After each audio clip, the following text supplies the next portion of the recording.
Going to need that quilt here today, but of course we'll leave them all winter long, so we can appreciate you being a part.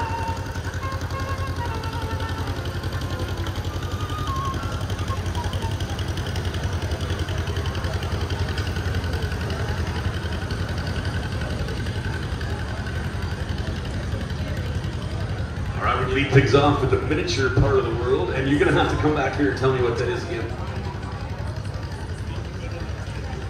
It's a 1/3 scale Sawyer Massey steam engine.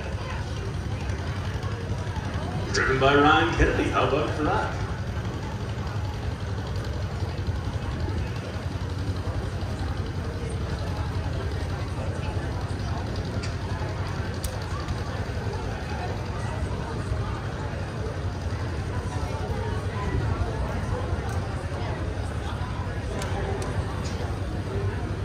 Well, we know it's a 1/3 size steam engine. Do you happen to have a 1/3 size whistle on?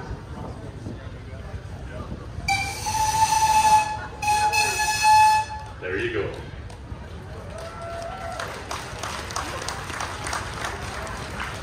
I am 100% certain it might be 1/3 the size, but I'll guarantee it's 200% the work. Yes, am I correct? It probably gets just as hot too, huh? All right, we do have some of the Royal Canadian Horse Artilleries with us here today too. I'll wait till they get right in front of us here. I do have a whole piece of paper worrying about them, which is pretty darn cool.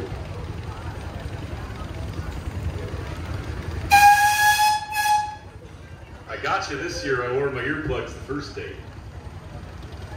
All right, this is the 1st Regiment of the Royal Canadian Horse Artillery. It's parading along with their Mac MSVS, towing the M777 155mm howitzer cannon. The howitzer is capable of hitting targets up to 30 kilometers away and is a primary artillery gun since the Afghanistan conflict. It is being driven by Master Bombardier Luc Cordeveau.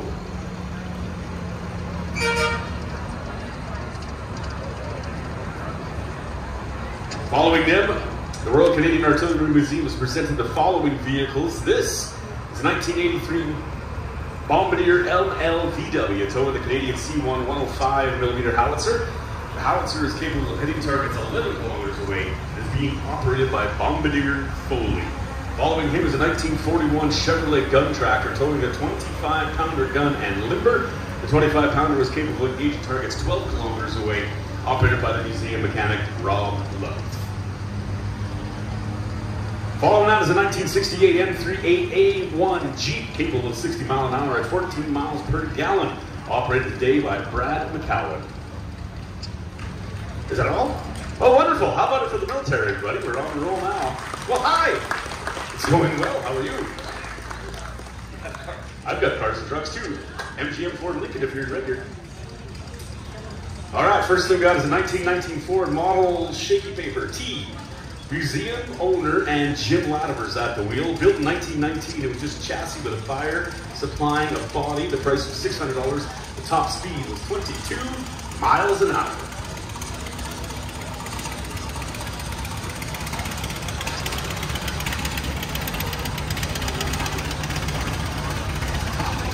'24 Model T is going to follow him. Dave Allenson is the owner. Dave seems to be hanging out with some family members here tonight. He's an American car with a horn button and only one door.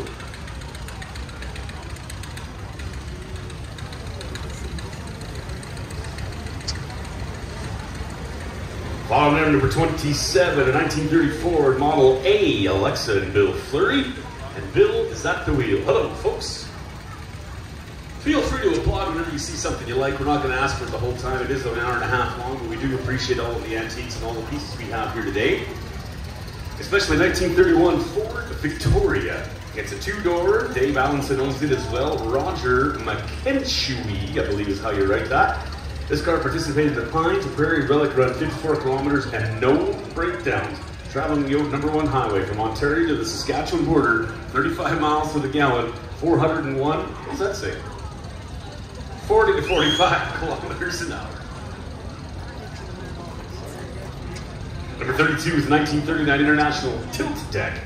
Brent McFadden is the owner and Chris Roy is at the helm.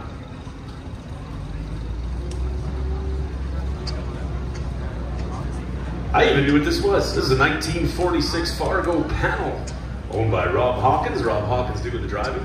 And it's been owned by the Hawkins families since the 1950s. And here we're going to start the first of our grain trucks here today. This is number 54, the 1949 IHC. It's a KB5, 2.5 ton. Bruce Brown is driving and he owns it. Bought new in 1949 by Harold Brown and used on the farm to the mid-80s. And it's the original paint, so hands it to them. Number 56 we're going to go with now is going to be a GMC half-ton built in 1950. Brad Myers is the owner. Dennis Myers driving, and it's got a rare factory radio still within. We're going to back up to number 59 now. This is 1950 Willys Jeep. Aiden Woodward, Alwyn Adam, and Dredger Woodward. Hey guys, how are ya? First year adoption from Hidden his dad Alvin and brother Talbot. And number 60, we have the first of our internationals, 1950 International L131 ton. Lee Bergson is there, that's dual wheels, but apparently it's got no brakes.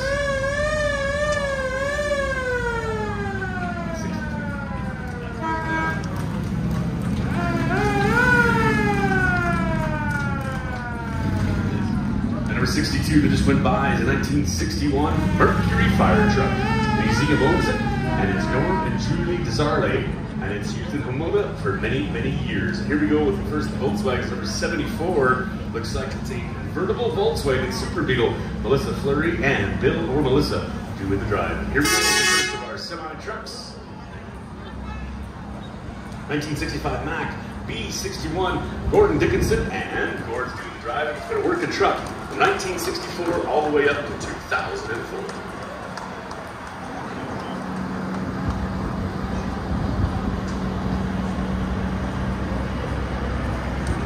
This is a 1955 Pontiac Pathfinder Deluxe. Glenn Lennox, owner and driver. All original except the paint. And I think it's got 106,000 miles.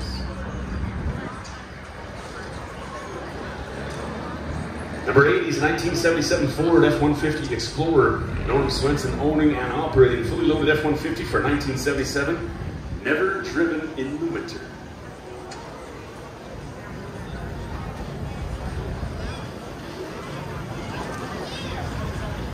Number 51 is a 1952 GMC M135 Cargo. Alan Beggs doing the driving and the owning. Saved it from the scrapyard, and here it is for you to enjoy today.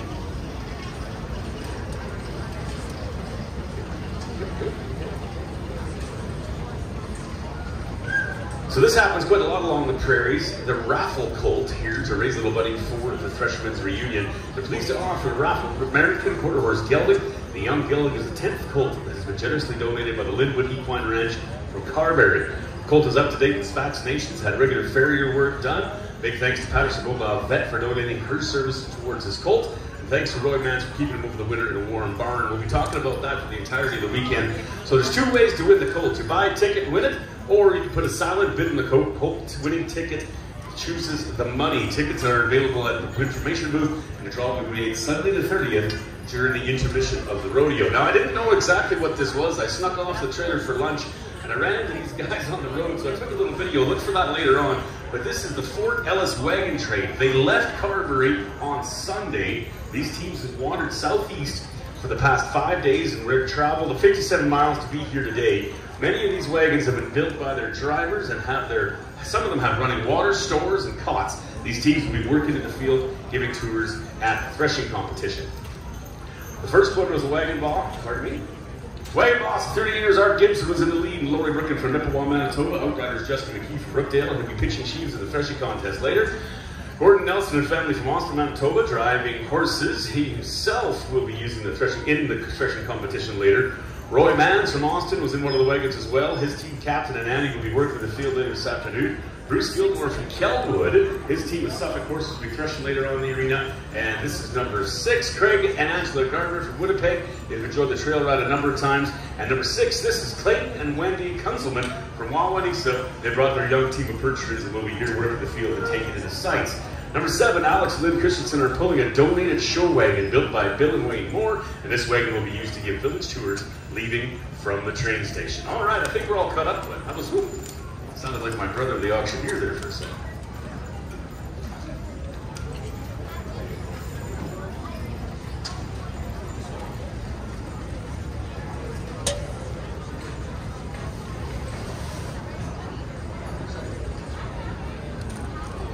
start with our steam engines here very shortly. You should see them coming in from the east side. Approximately 150 years after the first stationary steam engine was invented in England, engineers started adapting steam power for use in agriculture as the engine design improved, resulting in more power in a smaller package. Steam farm engines spread to North America.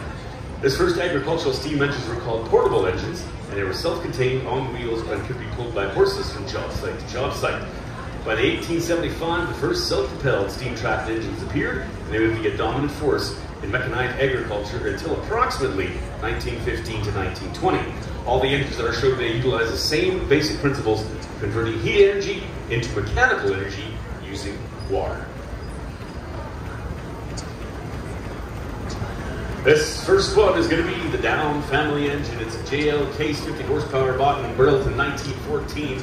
This engine has been a participant in more than 65 Manitoba Thresherman Union Stampedes.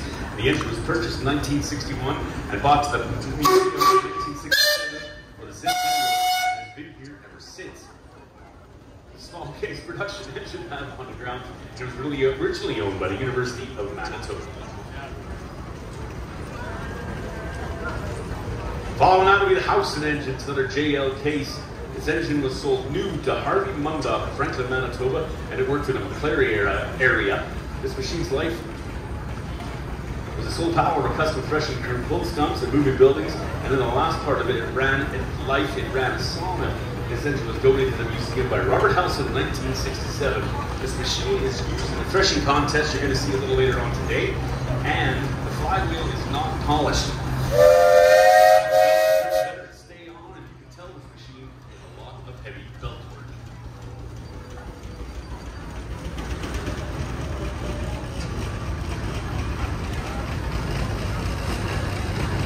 Case 75 is next. This is a JL Case 75 horsepower 1916 version, and it's been recently restored. It started in 2020 and finished in the fall of last year. This is the first time the equipment has ran and shown since being restored. A new boiler was sourced from Bush in northern Saskatchewan. Trees had to be cut out to retrieve the boiler. This would have been the last 75 that came off the assembly line in 1916. This is the newest steam engine here. And lucky for you guys, it's got air conditioning. Good work.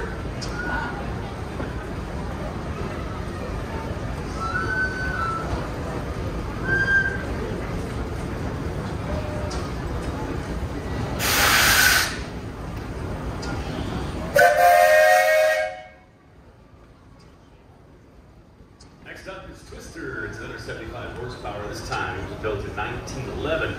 Robert Bryce and Gerald Dewick. This machine was rebuilt from multiple parts files scattered across the prairies.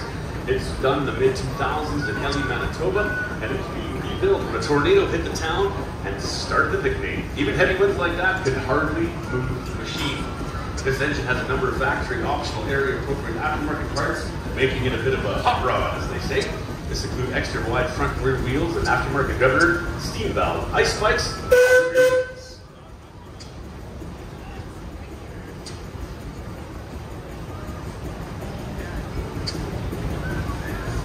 JL Case brings us the Case 75. It's 1913. Darwin Federwich is the owner. This engine was ground-up restoration and took 5 years to complete. This machine was purchased by the Grilly family of Minot, North Dakota in 1954 in exchange for a brand new 1954 half-ton valued at $2,200. This machine had an extension rims, a $1,000 option, the canopy option as well for another $150. It has a ham headlight that was purchased at a hardware store for $25. We'll be running the sawmill in the infield after the parade. Here it is pulling a plow, and we'll be giving a demonstration in the field later today.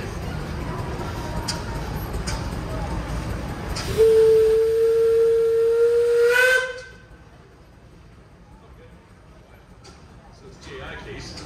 We should have corrected me 6 tractors ago. All right, this is the Gore Scott Twin. 25 horsepower, 1910 version. The museum owns it, and unlike most steam engines you witness today, this has a twin-cylinder engine. The size and style of the engine is very popular for sawmilling, as many people felt the twin-cylinder gave a steadier power output than the single. This engine saw much of the lumber used on the museum grounds today, including all of the stock containing area behind the bucket chutes.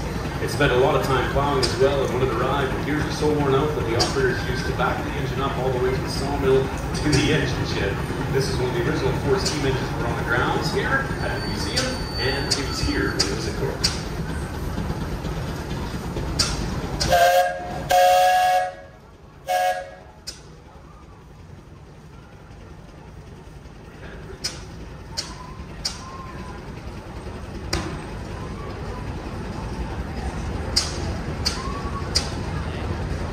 Here comes the lady that's not scared to reach out all year long. She wished me a Merry Christmas, for Pete's sake. What about that? We make friends out here at the museum, don't we? Now, could you hold a little still with me? Okay. No coffee for you before we start. Okay, here we go with the gas tractor. 1911, 25 horsepower Type C mobile. Aaron LaFleur.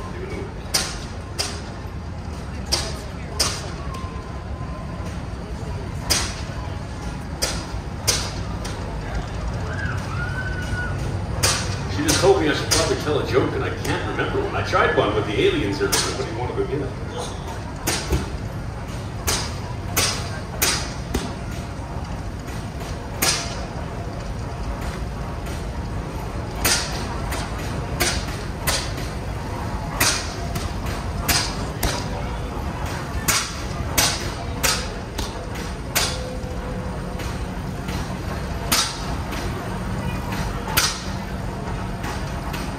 Alright, number 18 is going to follow an Empire tractor made from surplus Willys Jeep parts after the Second World War. Ed Beamish at the wheel.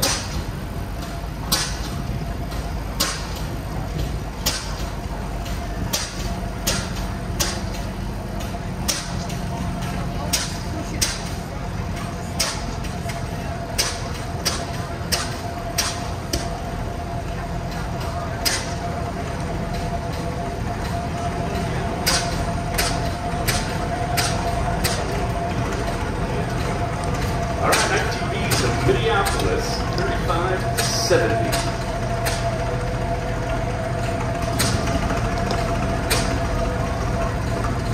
We're having a bit of a race. 1929 Series 2 Field Marshal Raymond Rosengel wheels. And number 17 is a gray 1830 main drive wheels, a steel drum. It can be filled with water for added traction. Hell, what?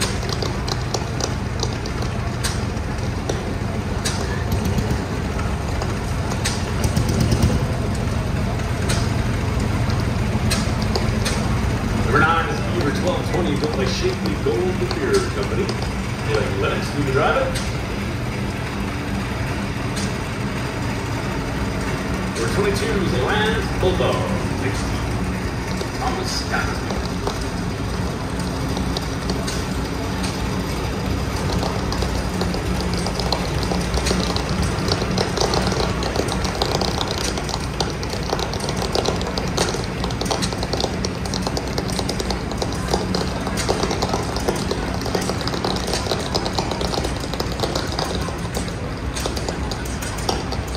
Number 13 is an Eagle Model F 1222, Hubert Capital of the South.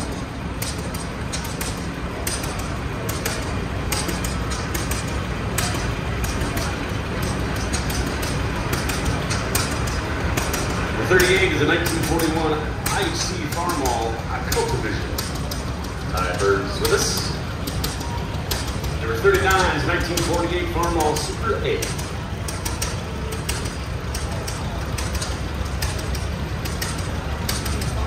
Number 40 is a 1948 IFC Farmall C with a Sycamore.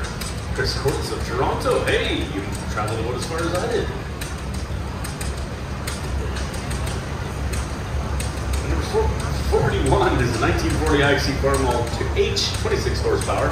The Colts loader. It's a very early loader, and that's a very early pick.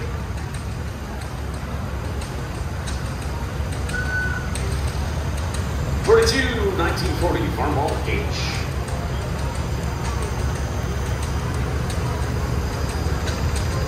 43, same thing, all H.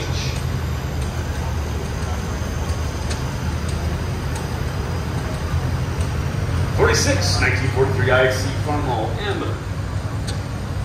Tim Hebert also has a Lego display in miniature.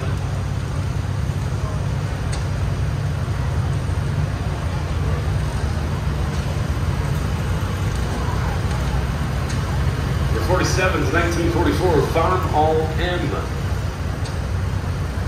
Glenn Bodie doing the driving. Uh-oh. We'll get to 48 here in a second.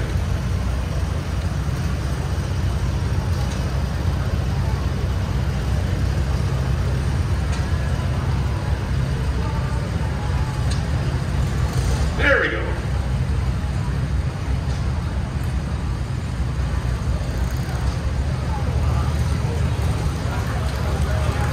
There we go, we're all fired up now. Cormac Deering Farm Ball once again. Colin and Carter Beach.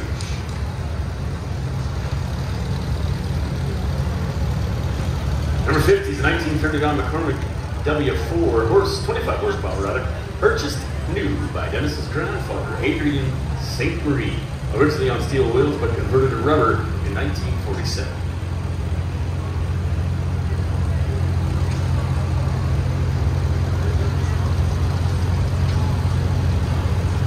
Number 51 is a 1954 Farmall Super W4. Number 52 is a 1952 Farmall Regular Double 4.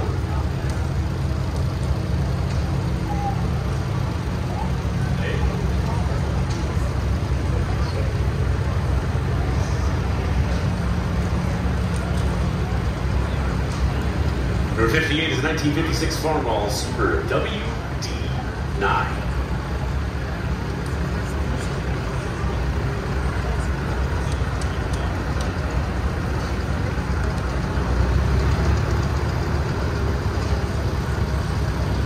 Number 59 International 300 Utility with income.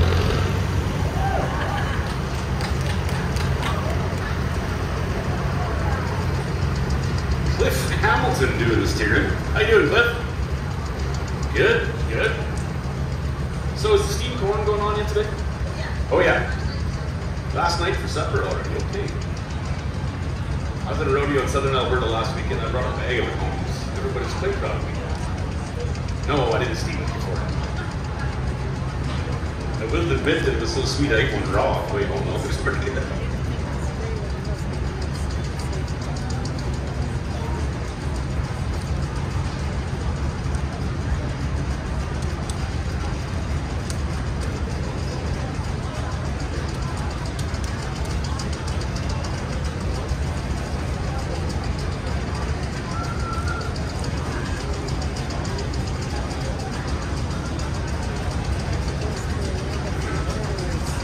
All right, we're going to get things moving forward.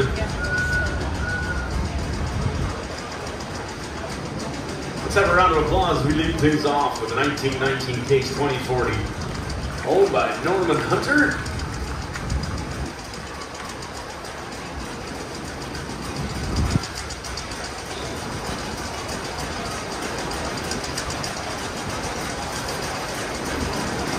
Murray Hunter doing the drive up here today.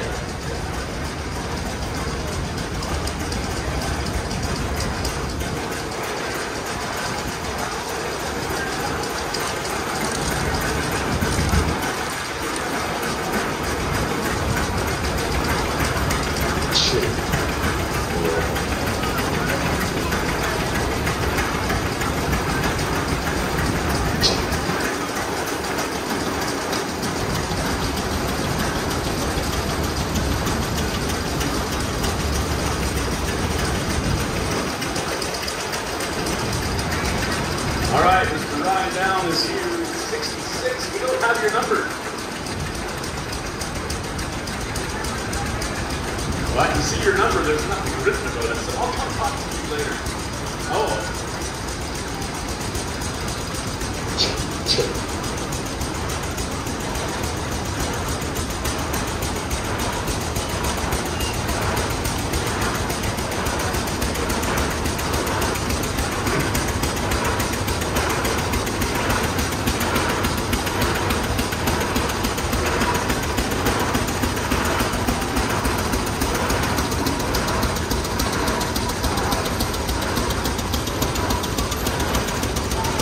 Number 70 is 1916 Case Crossmount, pulling a 1018, rather, pulling a Case 20 Road C. Pulling that is Daniel Cozy! We did this last year. Actually, I did it on purpose, so I'm just pulling your leg. Where are we at? Number 77 across the way, 1947 Case D is down family on that as well. Right in front of him is 178. Boy, you jumped way ahead in line. Heart Bar, rather, 1224 with Art Slight. We're going to go back down to number 79. 79 today is 1942 Case LA. Steel wheel were introduced because of World War II and a lack of rubber. Barry.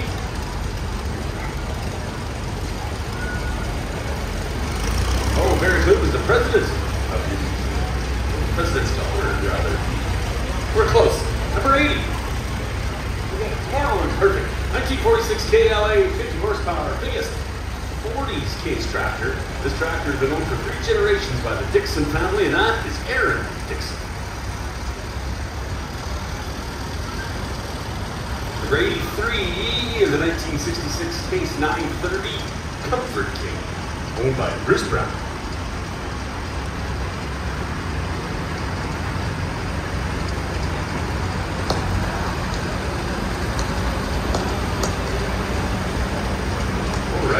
Was interesting. I remember this from last year. Number 84 is the 1200 Traction King, brought to you by Case. As this whole crab walk situation. Look at that, Jason. How'd you like to have that one on the solid walks?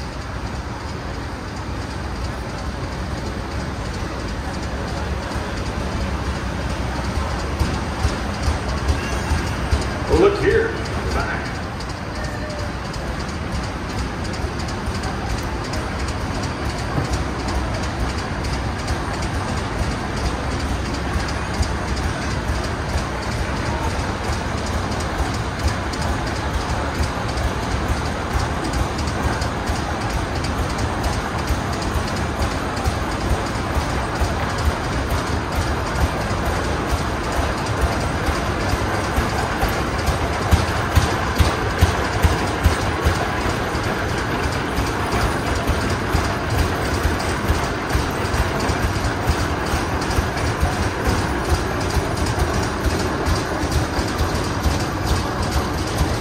Number 91 is a Rumley Oil Pull Type Z 3060, pulling a case separator, driven by Corey Christensen. Hello, Corey Christensen.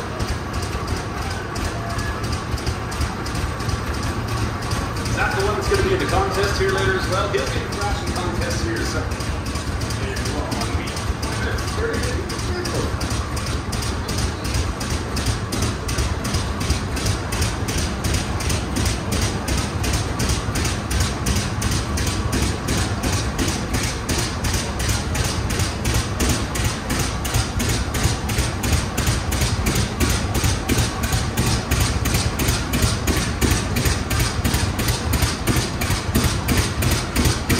Number 93 is another Rumley Gas Full Type G2040, donated by Magnus Eliason, David Sutherland, whose grandchildren Kristen and Brooklyn are joining us.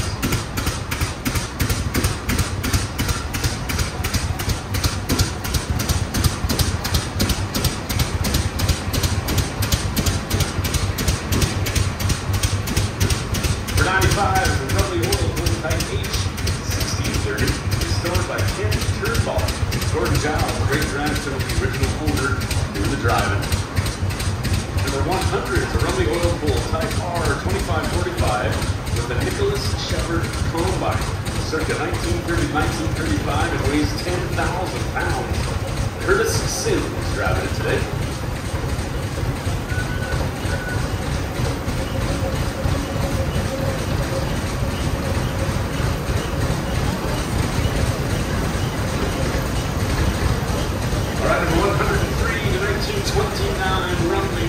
Type X2540 that has been with this family for 4 generations. Tim Johnson doing the drive.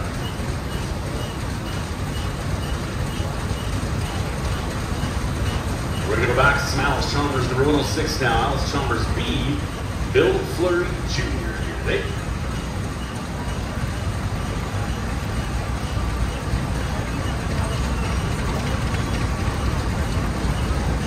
Oh, there it is.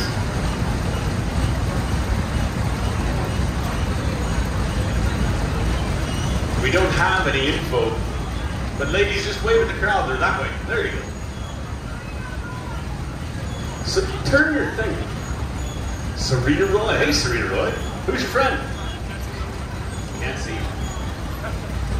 All right. Your number's behind your tire.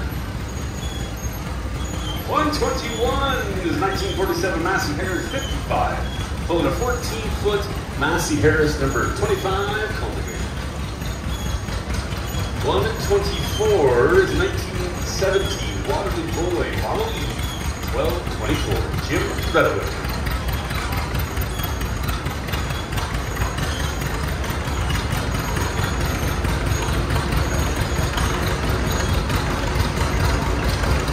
For 126 is 1931 John Deere GP, which is general purpose, built to compete against the farm model. Patty Worshimer doing the driving. 127 is 1945 John Deere B. Ken Polk.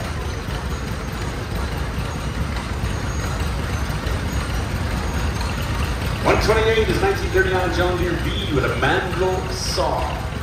Allison Cabernet doing the driving.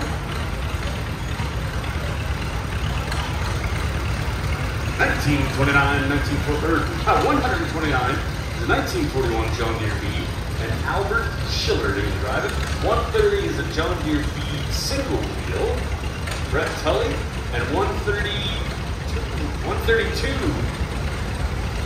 You got one, this is a 1948 John Deere AR, is that right? Oh, John Deere B, that's the different 133. Liz, are you gonna marry that guy behind you? And already she's in the front, have you noticed? For 133 is Garrett Bodie. Hey, Garrett. 134 is 1947 John Deere D.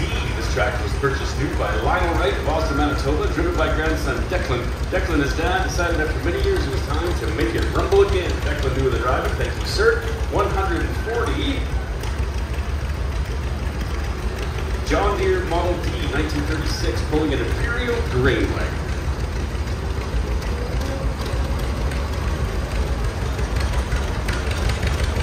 1943 John Deere D, driven by Ernest Schwatzke.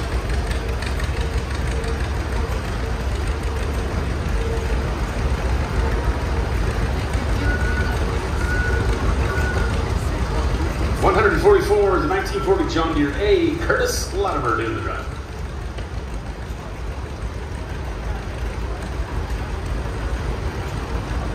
Or 146 is the 1949 John Deere Model A, restored by Barry Klein. Aaron Massey is doing the drive.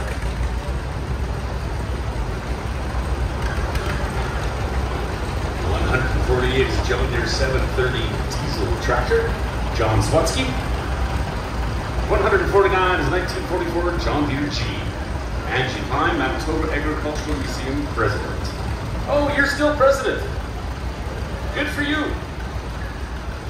Yeah. Again, the crowd's that way. Yes, there you go. I don't know why everybody waves at me. 150, 1941 John Deere H. We don't know who you are, sir, sorry.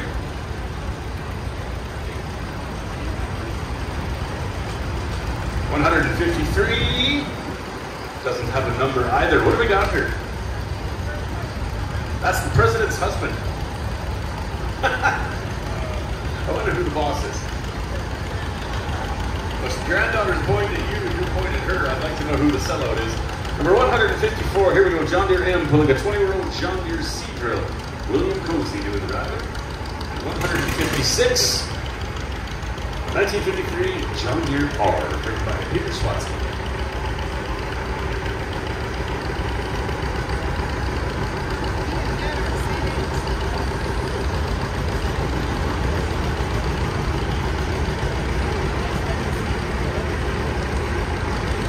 '57 is 1949 John Deere R, driven by Ryan Down.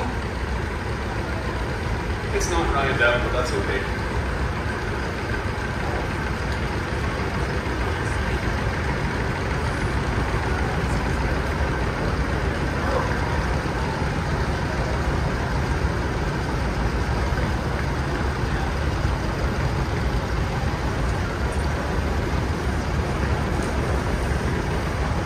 158 is a 1951 John Deere R, 65 horsepower, the biggest tractor in the line in original condition.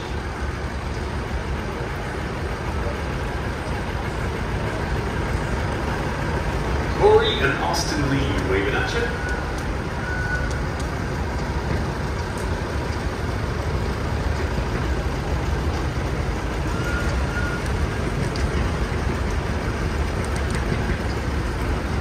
That is Sasha Bodie with 1955 John Deere Model 70 propane road crusher.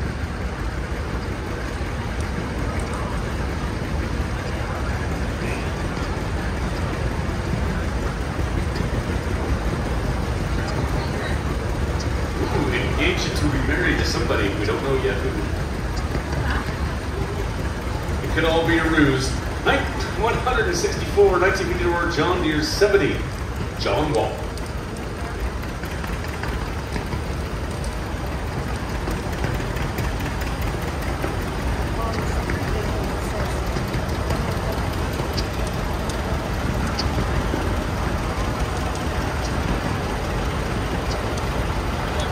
'66 is a 730 John Deere Lincoln Colsar to drive it.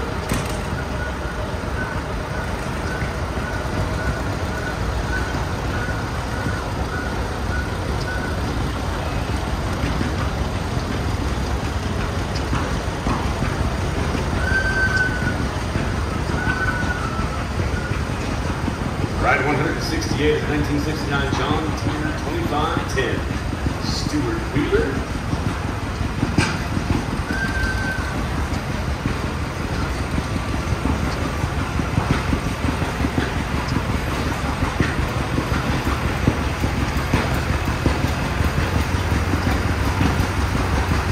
'69 is John Deere 3020, and that is Tiana Brooks.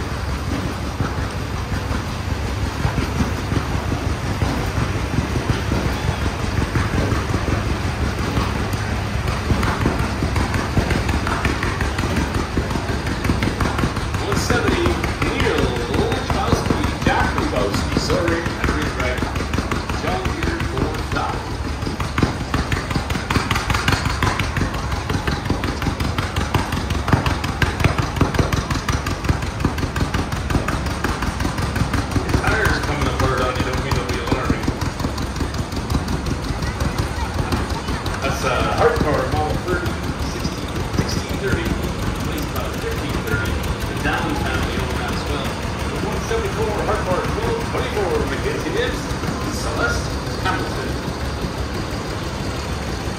189 is 1929 Forts and Major Model N, manufactured in England, and ironically enough, the English family in the red. 190 are 1952 Forts and Major, Commander Road.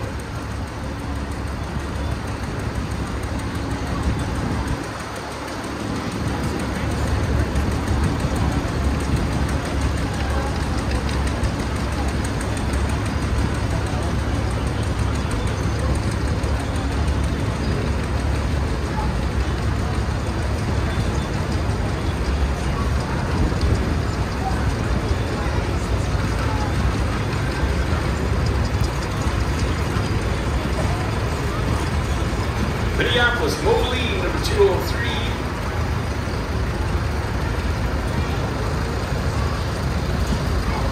We'll find out who you are later.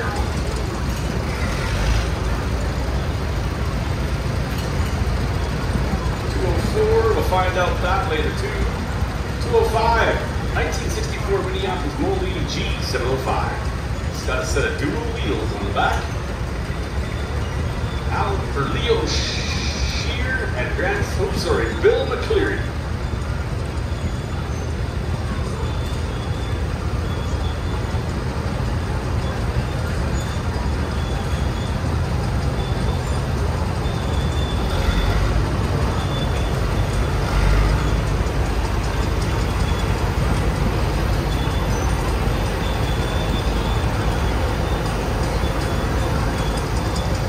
All of these Minneapolis Molines were all restored by Helmut Newbell. And he's in a stand somewhere. I haven't laid an eyeball on him yet. There he is.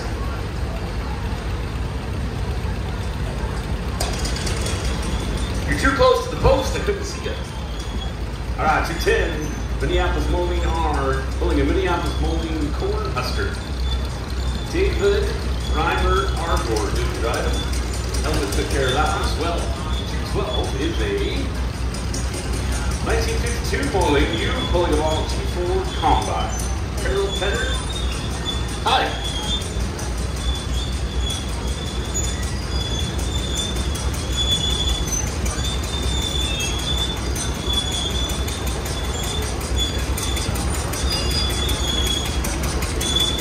Number 225 is a Monarch 75. Ed Beamish came around again.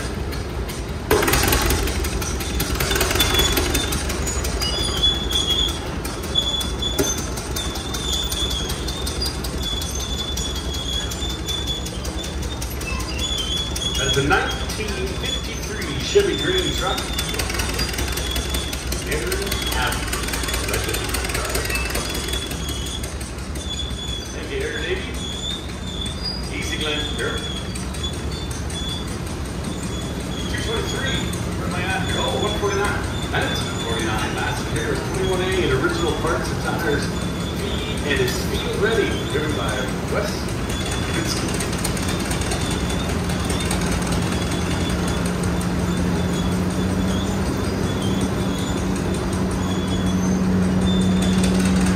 We're going to go 865. That's the 1985 Massey Ferguson, driven by Gloria Gritsky. These represent the oldest and newest combines donated to the museum by Gloria Gritsky family donated here.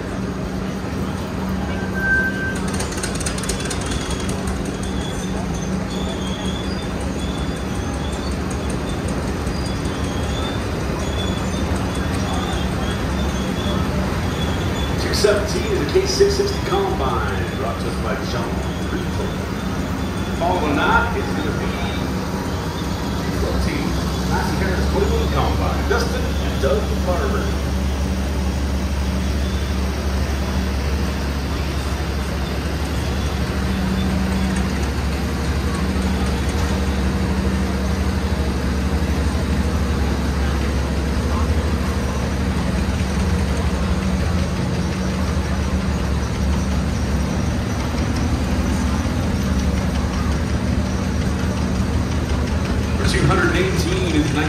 IC Farmall H with a Sugar Beet Harvester.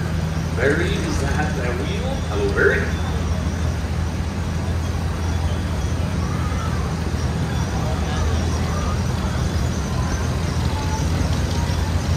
Hey, there you are. 213. W4 McCormick pulling a Minneapolis Moline manure spreader owned by Helmut Dukefield and David Dewick down there. Speaking of manure spreaders, she said it, not me.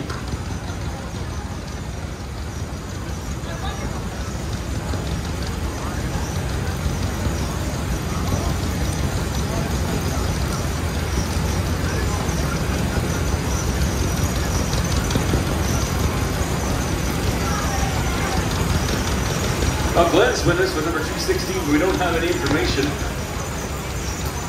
Looks like an aftermarket swapper somehow.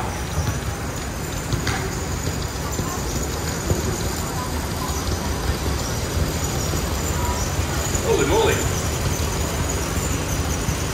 This is a McLeod Harvester donated by Lauren Haywood of Burton, Manitoba. The McLeod Harvester was made in Winnipeg, and its concept was to harvest grain chaff, including weed seeds called graft. It was hauled home and cleaned in by the giant cleaner.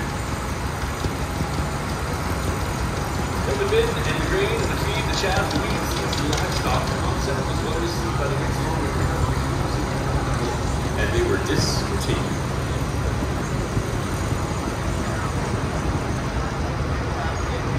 There's another one. Same unit together. Oh, I see.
see me keep looking out down the track. This is that big red tractor I was waiting for. First things first, though, 227 is a 1948 TD14 International Crawler restored by Brad and Harley Myers, and Harley's doing the drive here today. Number 228 is a T9 International Crawler. Dennis Myers with us.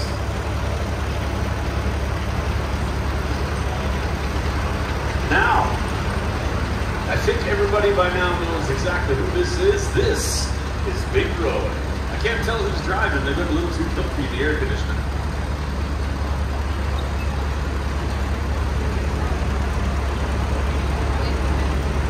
Dwayne Moore heads up. Hey, Dwayne.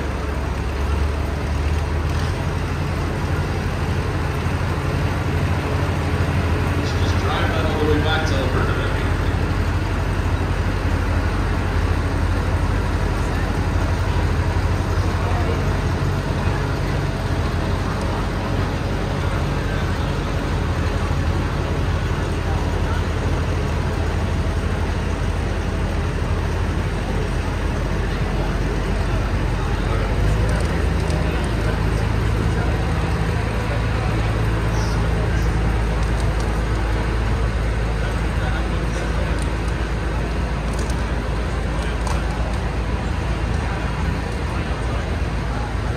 This is our feature exhibit this year, International Cockshed Collectors Club Summer Show. First time the show has been in Western Canada. Stop by the tent to learn more about this iconic Canadian farm equipment manufacturer and become a member. First one's going to be a 1959 Cockshed 540 pulling a 1951 633 manure spreader, owned by David and Willie from Clooney, Alberta, and driven by Kim Taylor from Brooks. I was in Brooks the other day. It was about this hot. 1960 will be number 2 Cockshed 560 pulling a 1962 Cockshed baler, owned by David and Willie of Clooney, driven by Greg Brown of Michigan. Baler picked up this week from the Sims family.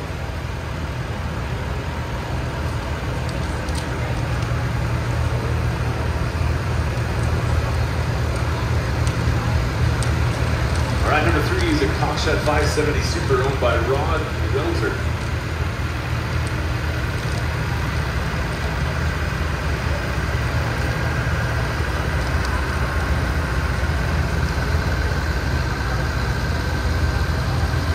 Is a 1962 Cockshed 540, owned by Brent Oliver, driven by Josh Armstrong. Today, pretty serious looking young fella down there. Good word. Got your safety glasses on too. I appreciate it.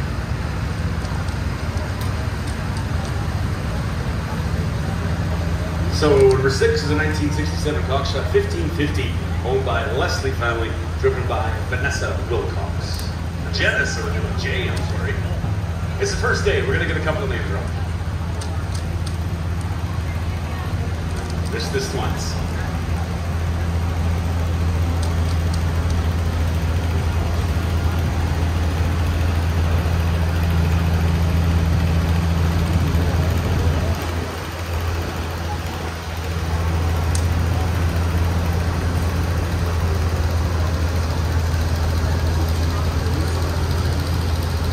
Number 7 on the list is a 1948 Cockshed 30, owned by the Leslie family, driven by Brian Leslie.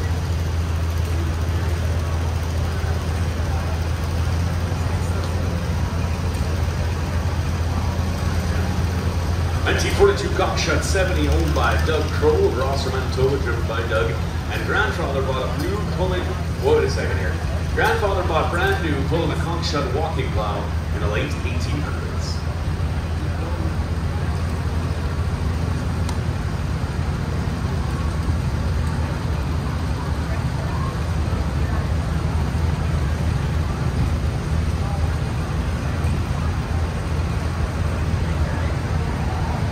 Number 9 is 1957 Cockshed Golden Arrow, pulling a 1230 single furrow plow, owned by Ben Lannon of Tenagal, Ontario, driven by Barry Simpson of Sealy's Bay, Ontario.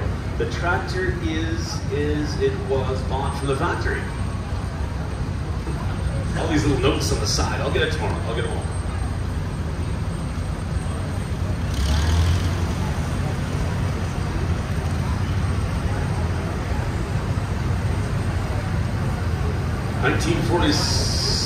1964, 504 Swafford, driven by Dave Loire, Clooney, Albert. It's a very queenly wave, sir.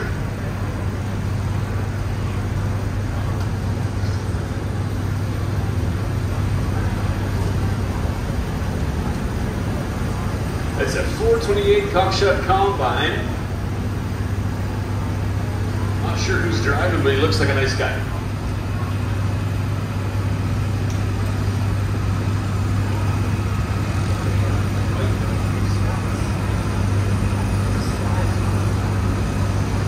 Number 12, the 1967 cockshot 1950T, owned by Jerry Wilson of Hamiota, Manitoba, driven by Howard McDougall out of Regina. Whoop, that's that one. This one is a 11, 1946 cockshot 70. Jerry Wilson's here, also from Hamiota, Manitoba, driven by Jerry Wilson. This is the 1967. You fellas got your numbers backwards.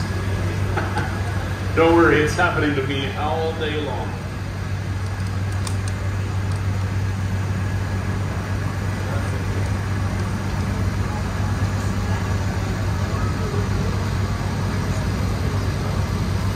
'49 cockshot 40 is joining us, owned by Howard McDougall out of Regina, driven by Andrew McDougall from Craven, Saskatchewan. What happens in Craven stays in Craven. What happens in Hamiota stays in your bloodstream for 30 days. All right, number 14 is a 1948 cockshot 30, owned by Morris Drummond of Holland, Manitoba, and driven by Morris as well. Looks like there's a saw going on the front side. Look out.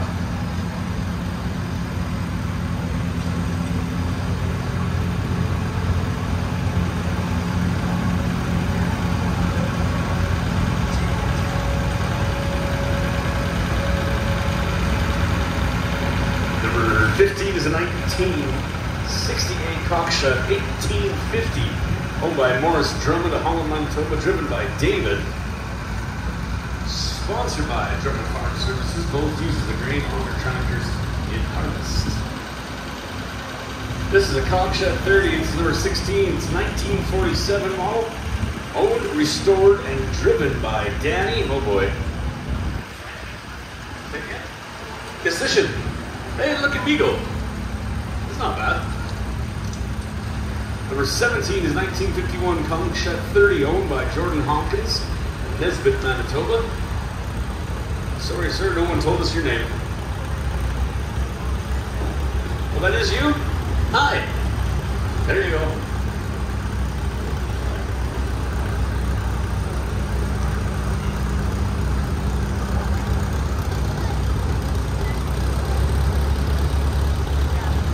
Number 18 is a 1952 cockshot 20, owned by Cody Lefebvre Zimmerman, driven by Connor Ebner. Hey, Connor.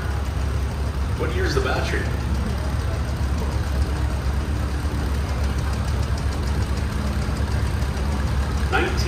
1952 cockshot 30 Farm Crest with a cultivator 1032, owned by Matthew Ebner, yes? And Dalton. Are you Dalton? Matthew, you're Matthew. Crowd's that way.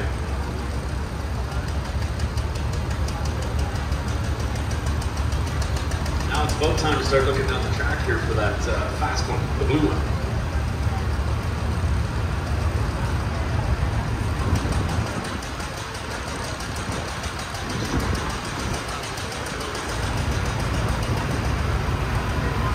Number 20 is a 1967 cockshot 1850, owned by Norm Dahmer, Sydney, Manitoba.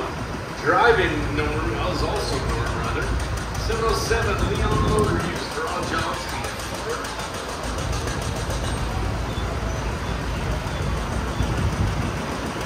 Cockshot 40 Deluxe, written by John McConnell. Nope, I know that guy.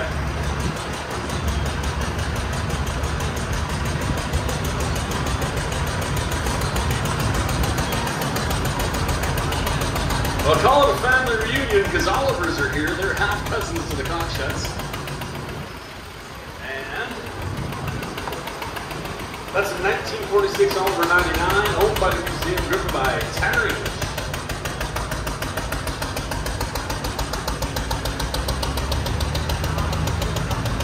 98 is a 1950 Oliver 88, owned by Andrew the Backer, driven by Andrew as well. How many generations we got there? 9 or 7? 4. Well, we both guessed wrong.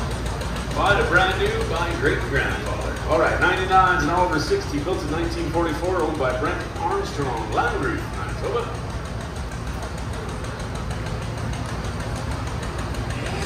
Number 100 in this list is a 1947 Oliver OC3 industrial loader, owned by Ken Hartwell from Cypress River, Manitoba. That's all. Sure hope somebody else is coming. Oh, here's this race car.